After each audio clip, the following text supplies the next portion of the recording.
Welcome to PA Timber Goose, another beautiful Sunday morning. Today we're going to talk about thermals, how to stay warm in cold weather. We have a lot of different options here for thermals. We'll start at the beginning. Let's start with this one here. This is a thermal top. These are actually made by Cabela's. Unfortunately now Cabela's doesn't really make their own clothing. They're made by other vendors. And only a few carry the Cabela's logo. You can still see it on the top here. This one here I've had for years. I used to wear this when I worked in the steel mill at night because it was very cold. A lot of times this is all I had on was this thin top, and I had long johns and pants on the bottom, but this is very warm considering how thin this is. This is one of the warmest thermal tops that I have. I still have 2 of these left.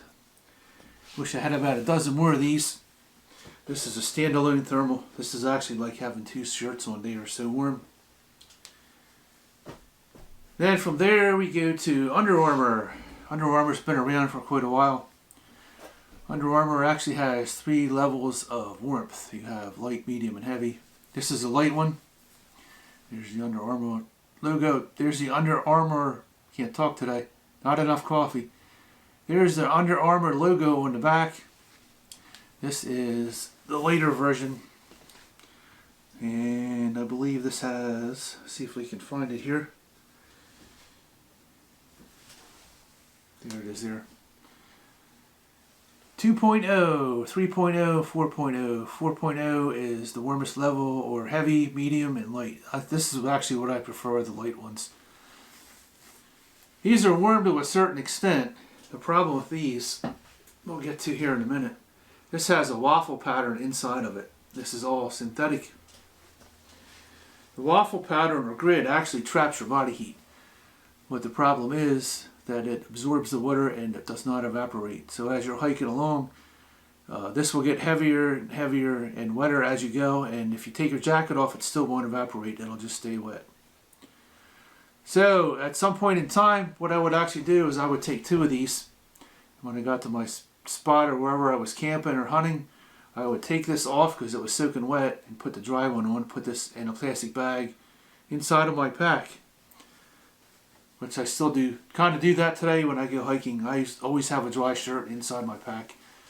So there's Under Armour 2.0 waffle grid. I no longer use the Under Armour 2.0 on any of my hunting or hiking trips due to the fact that they wick the moisture, but they won't let go of it. It will not dry out.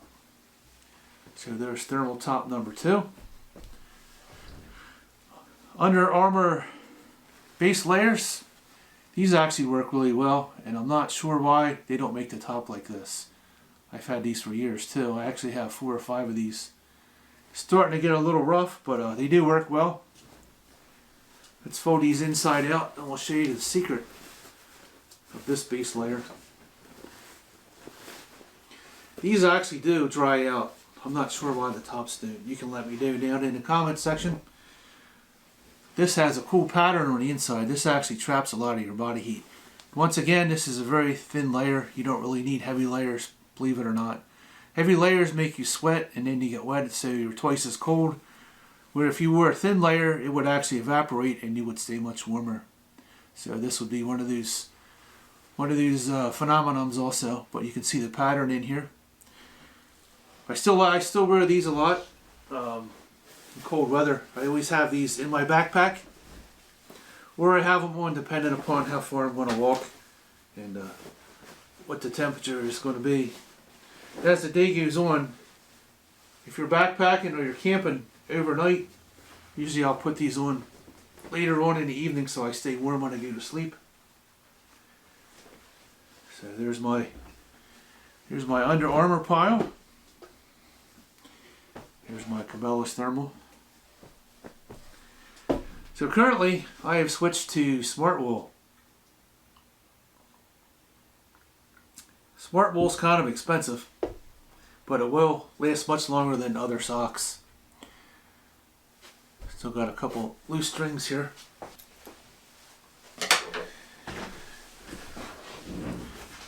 So currently I'm switching to Smartwool or Merino wool. Here's a Smartwool symbol on the sock. These are actually a medium weight.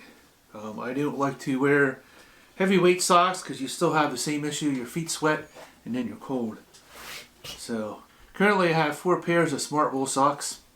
They do cost more than other hiking socks, but they will last much longer. Here's another wool sock. I've tried these a few times and had mixed results. This is for extremely cold weather, and these are usually my after Christmas hikes or hunts. And this goes higher up your leg to trap more body heat, but the problem with this is it's so warm that you actually sweat, and this sock will not dry out whatsoever. It'll stay wet, and then your feet will be wet, and wet feet will give you blisters and make it cold. So moving right along, my pile grows here. Tried a lot of things over the years. This is my Smart Wool pile. These are also base layers. This one here is LL Bean. This is about $100 to $110 on LL Bean. There's their logo on there. Hopefully you can see that. I wore this on Old Loggers Path, and I had this soaked completely almost every day, and I could hang that up on my ridgeline inside of my hammock, and after about 4 hours with the wind blowing through underneath of my tarp, that would actually be dry, or it would be dry by the next morning because it pretty much rained on me every day. So Smart Wool it is for me. That was a kind of what made my mind up that hike, because I was soaking wet all those days, and that's how I stayed dry. At least I had a dry shirt, dry pants. And this year for hunting I bought First Light Smart Wool. This is a hoodie. This is a medium weight. This is actually like wearing 2 shirts in one. A lot of these, some of these you can throw in the washer and some you can't. You just have to look at the tag on it. This I believe is hand wash only. So I usually wash this in a 5-gallon bucket. This is very warm. We'll try this out here probably next month when I do some hikes in February. And we'll see how this does. We'll have another review on this. I might be buying some more of this for hunting. So there's my Smart Wool collection so far. Let me know down in the comments section what kind of thermals you prefer, and base layers as far as socks, tops and bottoms. Staying warm outside is always a challenge when it's cold. Once it gets down below 20, it becomes harder to stay warm. Good windbreaker will always help. And yesterday, this came from Amazon. This is Smart Wool hat. The one I had from last year, it kind of disintegrated. It was supposed to be Smart Wool, but it was only about 30%. This is a pretty cool box how he packed this. It's in there tight. They actually ripped the box pulling this out. It still won't come out of there, but it had a piece of tape on there. It's pretty cool. There's the inside box. It has a little pull on here, kind of like you open a drawer. And there's your hat. This is 100% Smart Wool.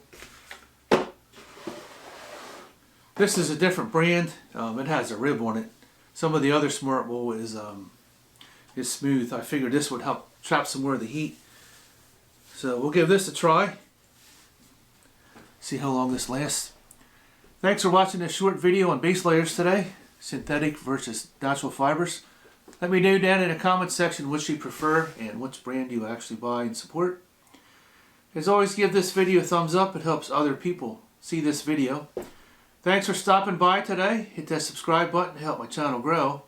Welcome to the PA Timber Ghost family, and we will see you on the next video.